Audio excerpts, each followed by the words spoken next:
Hello बच्चा party, how are you all doing? Yes, पुरानी videos देख रहे हो कि नहीं देख रहे हो? नहीं देख रहे हो तो प्लीज देखो, समझो, पढ़ो और अपने एग्जाम्स की तैयारी करो। यस, तो आज हम करने वाले हैं बच्चा एक नया चीज, नया thing from the chapter inheritance and variation, that is autosomal inheritance.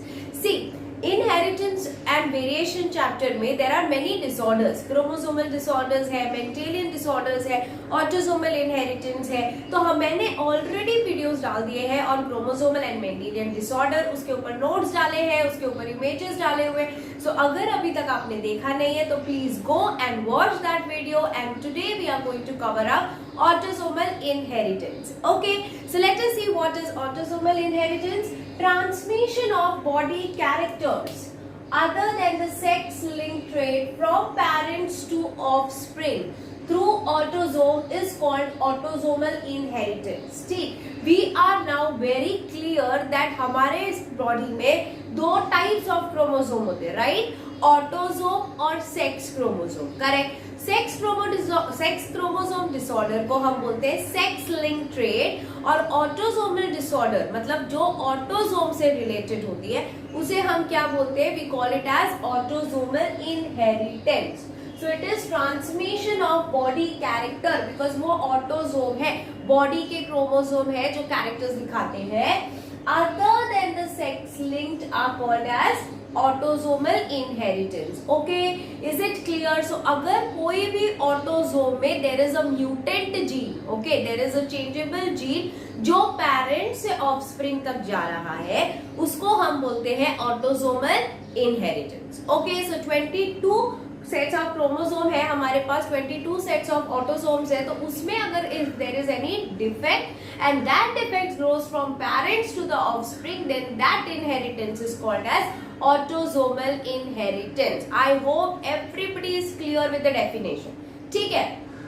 So दो टाइप के होते हैं बच्चा, autosomal dominant traits and autosomal recessive trait. अभी ये डोमिनेंट और रिसेसिव का मतलब क्या है, इसको ध्यान से सुनो, बिकॉज यहीं पर होने वाली आपको कंफ्यूजन, मतलब ना बाद में याद नहीं रहेगा, अरे यार डोमिनेंट क्या था, रिसेसिव क्या था. डोमिनेंट और रिसेसिव में फर्क ये है कि डोमिनेंट में अगर एक भी copy of a gene is muted, then the person will be suffering from the disease. ठीक है, डोमिनेंट. और रिसेसिव में क्या होता है, दोनों भी copies has to be recessive. दोनों भी copies have to be recessive for the gene to, for the disease to appear in an individual. See, I will give you an example. जैसे कि WW, ओके, यहाँ पर एक dominant है, right? अभी यहाँ पर भी एटलीस्ट एक डोमिनेंट है, राइट? मतलब है तो दोनों, बट फिर भी हम एक ही बात कर रहे हैं. और ये हो गया रिसेसिव. सो अब ये तीन में से जो ऑटोसोमल डोमिनेंट ट्रेट होंगे वो ये होगा एंड ये होगा. क्यों? क्योंकि इसमें one of the copy of the gene has to be dominant. I hope you understood. मतलब अगर एक भी copy of gene dominant है तो disease express हो जाएगी. ठीक है, मतलब it will be expressed in heterozygous condition and homozygous condition. Correct? पर दोनों में भी at least एक copy of the gene should be dominant. ठीक है, अब आ जाते हैं हम लोग ऑटोसोमल रिसेसिव. रिसेसिव में it should be homozygous. Homozygous का मतलब ये होता है कि both the copies of the gene should be present in an individual so that the disease get express. ठीक है, तो डोमिनेंट में एक कॉपी सफिशिएंट है, बट रिसेसिव में दो कॉपीज होना चाहिए for the disease to be express like this. ठीक है, so this is a recessive traits, okay, जहां पर there are both the copies will be expressed in an individual. See, for example, अगर NEET exams में आपको pedigree analysis का chart दिया हुआ है, ठीक है, और पूछा है कि आइडेंटिफाई कहां पर आपका ऑटोसोमल डोमिनेंट ट्रेट है और ऑटोसोमल रिसेसिव है. So it is very easy to identify. आपको यही देखना है, ऑटोसोमल डोमिनेंट के लिए याद रखना है एटलीस्ट एक copy should be the dominant one. ठीक है, एंड ऑटोसोमल रिसेसिव में बच्चा आपको याद रखना है कि दोनों भी रिसेसिव होने चाहिए. ठीक है, इज इट क्लियर? यहाँ तक समझ गया then it is your clear with the concept. यहाँ तक इज द कॉन्सेप्ट। अगर आपको यहाँ तक समझ गया है तो इट मीन्स आपका कॉन्सेप्ट हो गया है क्लियर। ओके, अब देखते हैं examples. So autosomal dominant trait में there is a widow's peak and Huntington's disease. कौन सी डिसीज है, थोड़ा नाम अजीब है, हंटिंगटन्स डिसीज, ठीक है। और ऑटोसोमल रिसेसिव में इधर example is phenylketonuria, cystic fibrosis and sickle cell anaemia. तो ये वाले वीडियो में आज हम इन डिटेल पढ़ेंगे about widow's peak, Huntington's disease and we will be studying over here about phenylketonuria। अभी क्यों हम सिस्टिक फाइब्रोसिस नहीं पढ़ेंगे, क्योंकि हमने पहले ही पढ़ लिया है। अगर आप पुराने वीडियोस देखोगे तो I have explain you cystic and sickle cell anaemia in detail, ठीक है। तो आज आते हैं हम फर्स्ट डिसीज पे, दैट इज विडोज पीक। तो विडोज पीक क्या है? Prominent V shaped hairline on forehead. ये देखो, ये जो फोरहेड होता है यहाँ पर there will be a prominent V shape, ठीक है। ये देखो ऐसे ऐसे, तो there will be a prominent V shaped hairline on the forehead occurs in homozygous dominant. देखो होमोजाइगस दो तरीके के होते हैं बेटा, होमोजाइगस डोमिनेंट तो फिर वो है हमारा ऑटोसोमल डोमिनेंट, होमोजाइगस रिसेसिव तो वो है हमारा autosomal recessive. I hope you are clear. फिर भी अगर इधर पे डाउट है तो कमेंट बॉक्स पे जरूर लिखना। ओके, तो अकर्स इन होमोजाइगस डोमिनेंट, ये देखो, एंड ऑल्सो हेटेरोजाइगस इंडिविजुअल, ये देखो, क्योंकि एक इधर भी डोमिनेंट है और यहाँ पर तो ऑब्वियसली दोनों भी डोमिनेंट, राइट। सो यहाँ पर याद रखो कि अगर एक भी डोमिनेंट होगा तो it will be the disease will be express, disease offspring को होगी। And homozygous recessive have straight line, तो जो होमोजाइगस रिसेसिव इंडिविजुअल होंगे उनमें ये विडोज पीक नहीं होगी, बिकॉज एक भी डोमिनेंट जीन नहीं है। Both male and female have equal chances of inheritance. So please remember that widow's peak बहुत easy है। सिर्फ इतना याद रख लोगे ना कि बच्चा वो ऑटोसोमल डोमिनेंट का एग्जाम्पल है, वो भी बहुत है, ठीक है, वो भी बहुत है। उसके ऊपर ज्यादा क्वेश्चंस नहीं आते हैं, बट अगर आपको थोड़ा बहुत भी और याद रखना है तो याद रखो कि ये occurs in homozygous dominant and heterozygous individual, ठीक है। अब आ जाते हैं बच्चा हम दूसरी डिसीज में, हंट करने वाली disease, that is Huntington's disease, right. कौन सी डिसीज है ये? Huntington's disease. So what is Huntington's disease या फिर हंटिंगटन्स कोरिया बोलते हैं हम इसे। It's a progressive degenerative brain disorder due to defect on chromosome 4। कितने बार मैंने आपको बोला है यार, क्रोमोसोम के कौन से नंबर पे डिफेक्ट है वो आपको आना ही चाहिए। चलो कमेंट बॉक्स में लिख के बताना कि कौन सी क्रोमोसोम पे डिफेक्ट है इन द डिसीज हीमोफीलिया, ठीक है। देखते हैं कौन मुझे बताएगा। ओके, सो यहाँ पर it is a progressive degenerative brain disorder. Progressive मतलब धीरे धीरे धीरे धीरे वो डिसीज बढ़ती जाएगी।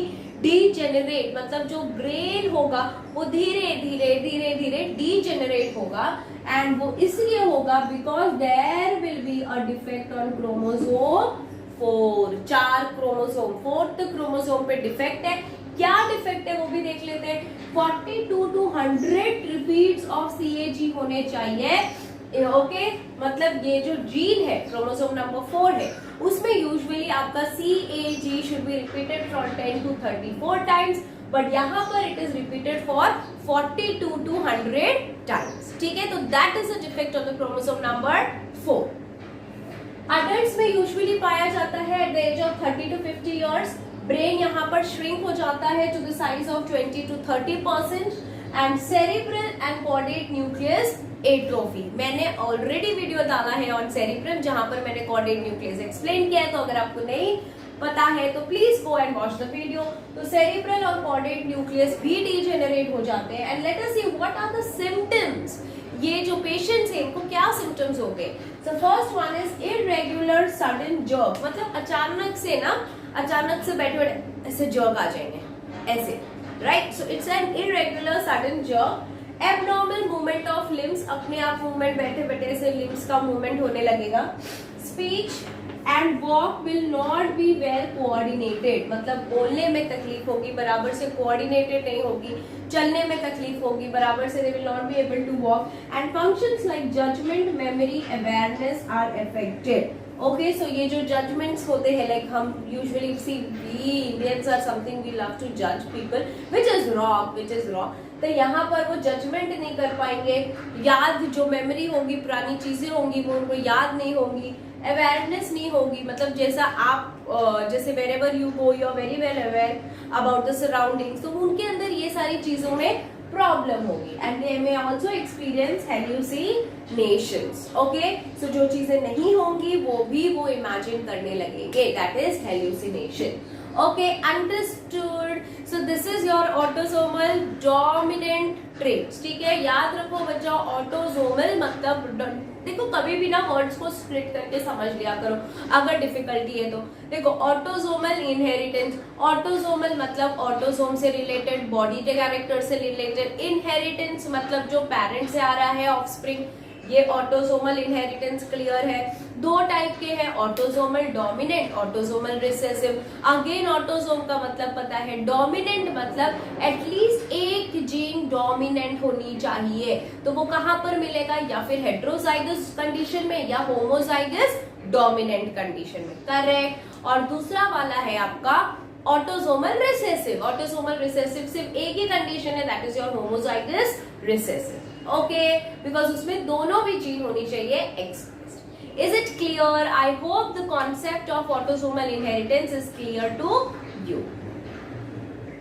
So now let us come to the next one, that is your autosomal recessive disorder, where we need to study about phenylketonuria। देखो cystic fibrosis, sickle cell anaemia already मैंने वीडियो डाला है, तो अगर आपको उसमें कोई भी डाउट है तो go to the my previous video and just see that. Okay, so this phenylketonuria को हम बोलते हैं PKU, it's not PQ and it's not PK also. Okay, तो ये क्या है, it is PKU, phenylketonuria.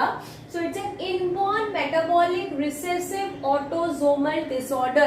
Let us try to study each and every word over here. Inborn, ठीक है, मेटाबॉलिक मतलब मेटाबॉलिज्म में कोई ना कोई गड़बड़ होने वाली है, क्या गड़बड़ होगी वो हम देखेंगे। रिसेसिव ऑलरेडी बताया हुआ है, ऑटोसोम्स पे है, रिसेसिव है मतलब कुछ ऐसा है, correct? So it's an inborn metabolic recessive autosomal disorder occurs in homozygous condition only. Occurs in only homozygous condition. Phenylalanine hydroxylase enzymes are not produced. तो यहाँ पर होता क्या है exactly?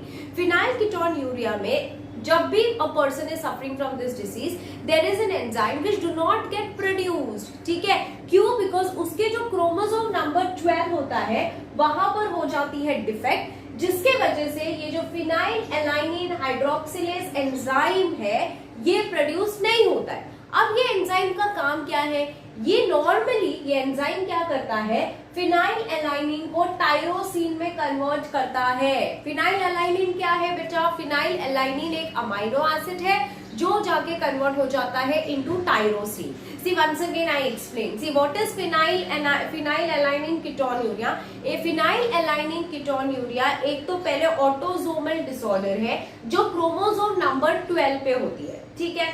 अब फिनाइलएलानिन एक अमाइनो एसिड है जो नॉर्मली कन्वर्ट होना चाहिए था इनटू टायरोसिन, बट किंतु परंतु वो उसको टायरोसिन में कन्वर्ट होने के लिए चाहिए है एक enzyme, that is phenylalanine hydroxylase enzyme.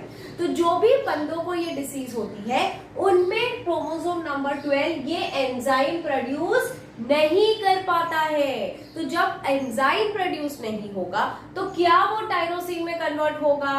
नहीं होगा।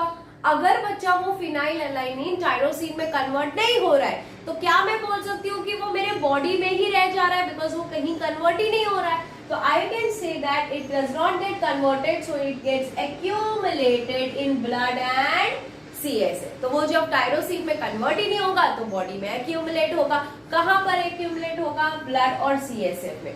और जो भी एक्सेस होगा वो यूरिन में एक्सक्रीट हो जाएगा, इसीलिए डिसीज का नाम है फिनाइलकीटोन्यूरिया। क्या नाम है? फिनाइलकीटोन्यूरिया। और इसमें कोई भी ऐसा नहीं है कि मेल्स में ज्यादा होता है या फीमेल्स में ज्यादा होता है, ऐसा कुछ भी नहीं है। ये इक्वल फ्रीक्वेंसी में होता है, it appears in both with equal frequency. और ये जो बच्चे होते हैं, this is an inborn capacity metabolic disorder. तो ये जो छोटे छोटे बेबीज जिनको ये डिसीज होती है वो इनिशियली तो नॉर्मल दिखते हैं, पर जैसे जैसे उनकी एज बढ़ती है, that is in 1.5 month, they suffer from mental retardation, fits and tremors. तो इनिशियली ये बच्चों में कोई भी डिफेक्ट नहीं दिखेगा, बट जैसे जैसे उनकी एज बढ़ेगी they will be suffering from mental retardation. Okay, so very easy. Phenylalanine hydroxylase enzyme जो क्रोमोसोम नंबर 12 प्रोड्यूस करता है वो इधर पे प्रोड्यूस नहीं कर रहा है, जिसके वजह से जो मेरा अमीनो एसिड फेनाइलएलानिन है वो टायरोसिन में कन्वर्ट नहीं हो रहा है। जब वो कन्वर्ट नहीं हो रहा है तो बॉडी में एक्यूमुलेट हो रहा है, एक्सेस यूरिन से निकल रहा है, इसीलिए उस डिसीज का नाम है फिनाइलकीटोन्यूरिया। ठीक है, अब आ जाते हैं हम लोग अदर सिम्टम में। पहला तो बेटा मेंटल रिटार्डेशन है, ठीक है। Okay, so affects development of brain and causes mental retardation. तो यहाँ पर ब्रेन प्रॉपरली जैसा डेवलप होना चाहिए वैसा नहीं होता है, and baby suffer from mental retardation and there is a decrease pigmentation of skin, hair and iris. मतलब जैसे हमारी एज के साथ जैसे आपकी स्किन, आपके बाल और आपकी जो आइरिस है वो पिगमेंट होनी चाहिए, वो यहाँ पर नहीं होती है। क्यों? बिकॉज जब ये फिनाइल, देखो फिनाइलएलानिन होता है कन्वर्ट इनटू टायरोसिन, और ये टायरोसिन कन्वर्ट होता है इनटू मेलानिन। बट जब टायरोसिन ही नहीं बन रहा है तो क्या मेलानिन बढ़ेगा? बिल्कुल भी नहीं बनेगा, राइट। इसी और मेलानिन नहीं बनेगा तो स्किन भी पिगमेंट नहीं होगी। Understood? So this is the entire concept on autosomal disorder. I have tried to be more the simplest I can. ठीक है, अगर आप मेरे वीडियोस देखते हो तो आपको पता है कि मैम बहुत ही ज्यादा सिंपल वे में पढ़ाती है, बिकॉज कॉम्प्लेक्स ऐसे ही हम इस वक्त बहुत परेशान है, एग्जाम्स बहुत नजदीक है, ऑलरेडी दिमाग की दही बनी हुई है, तो अगर मैम भी एकदम कॉन्सेप्ट भी डिफिकल्ट करवाएगी तो और प्रॉब्लम हो जाएगी। ठीक है, तो see it is very easy, हमें खाली वर्ड्स को तोड़ के हमें समझना है, उसके नोट्स बनाने हैं और एग्जाम्स में जितने बार हो सके एग्जाम्स के पहले उसे रिवाइज करना है। ठीक है, so here I would like to take a leave from you all. Till then, bye, take care, study hard. I'll meet you soon in another video, and if you have not subscribed to my channel, please subscribe it, like it, share it. Bye everybody, take care.